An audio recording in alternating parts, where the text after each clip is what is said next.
আমরা যদি না বলি সেই না হবে বাংলাদেশের জন্য, আমরা যদি হ্যাঁ বলি সেই হ্যাঁ হবে বাংলাদেশের জন্য। যাদের দ্বৈত নাগরিকত্ব আছে তাদেরকে নাকি বাংলাদেশে নির্বাচন করতে দিতে হবে, যে নির্বাচনের পরে গিয়ে বিদেশে ঘুমিয়ে থাকবেন তাকে নাকি বাংলাদেশের জনপ্রতিনিধি বানাতে হবে। বাংলাদেশ যেন তাদের মামার বাড়ি, নির্বাচন কমিশন যেন তাদের ঘর, তিনি যা চাইবেন তাই হবে।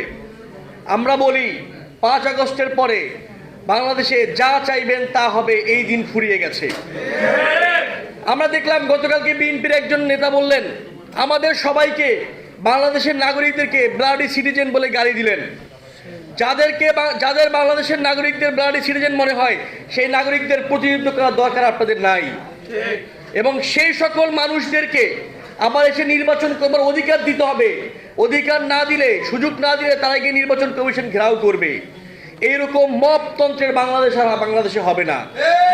আজকে যেটি ছাত্রদল করছে সেটি স্পষ্টত মপ, সেটি স্পষ্টত নির্বাচন কমিশনের স্বাধীনতার উপর হস্তক্ষেপ, সেটি স্পষ্টত নির্বাচন কমিশনের স্বাধীনভাবে কার্যক্রম পরিচালনার উপরে বাধাগ্রস্ততা। আমরা নির্বাচন কমিশনকে আহ্বান জানাবো, জাতীয় ছাত্রশক্তি এনসিপি আপনাদের পক্ষে আছে। আপনারা ভয় না পেয়ে এই সকল যারা ব্লাডি সিটিজেন বলে, এই সকল ব্লাডি ফরেনারদেরকে বাংলাদেশে নির্বাচন করবার সুযোগ দিবেন না। বাংলাদেশের সকল মানুষ আপনাদের পক্ষে থাকবে। ছাত্রদল নিজেদেরকে বলছে ছাত্রদের সংগঠন, কিন্তু ছাত্র সংসদ নির্বাচন যাতে না হয় সেজন্য বাধা দিচ্ছে।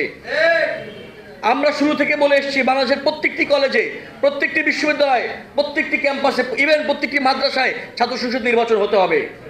আমরা এখন আমাদের সেই দাবিতে অটল আছি, বহাল আছি। আমরা দেখলাম শাহজালাল বিজ্ঞান ও প্রযুক্তি বিশ্ববিদ্যালয়ে নির্বাচন যাতে না হয় সেজন্য ছাত্রদল সুস্পষ্ট পদক্ষেপ নিয়েছে, সুস্পষ্ট অবস্থান নিয়েছে। তাদের এই গণবিরোধী, ছাত্রবিরোধী যে সকল পদক্ষেপ, সে সকল পদক্ষেপ জাতীয় ছাত্রশক্তি প্রত্যাখ্যান করছে। বন্ধুগণ, আমরা বাংলাদেশের পক্ষে। আমরা যদি না বলি সেই না হবে বাংলাদেশের জন্য, আমরা যদি হ্যাঁ বলি সেই হ্যাঁ হবে বাংলাদেশের জন্য। আমরা 2024 সালের জুলাই মাসে শেখ হাসিনাকে না বলেছিলাম শুধুমাত্র বাংলাদেশের জন্য, আমাদের কারো ব্যক্তিগত লাভের জন্য নয়, পারিবারিক লাভের জন্য নয়। আজকে আমরা গণভোটে হ্যাঁ বলছি, সেটাও শুধুমাত্র বাংলাদেশের জন্য। ছাত্রশক্তির প্রত্যেকটি নেতাকর্মী তাদের মুখ দিয়ে যেই কথা উচ্চারণ করবে, তাদের কাজের মাধ্যমে যা কিছু প্রকাশ করবে, সব কিছু হবে বাংলাদেশের স্বার্থের জন্য। বাংলাদেশের চেয়ে বড় কোনো কিছু আমাদের কাছে নাই। আমরা বাংলাদেশকে আরো বড় করতে চাই, বাংলাদেশকে আরো সমৃদ্ধ করতে চাই। অর্থনীতিতে, শিক্ষায়, সকল ক্ষেত্রে বাংলাদেশ আরো এগিয়ে যাবে, বাংলাদেশ আরো ভালো করবে, এটি আমাদের প্রত্যাশা।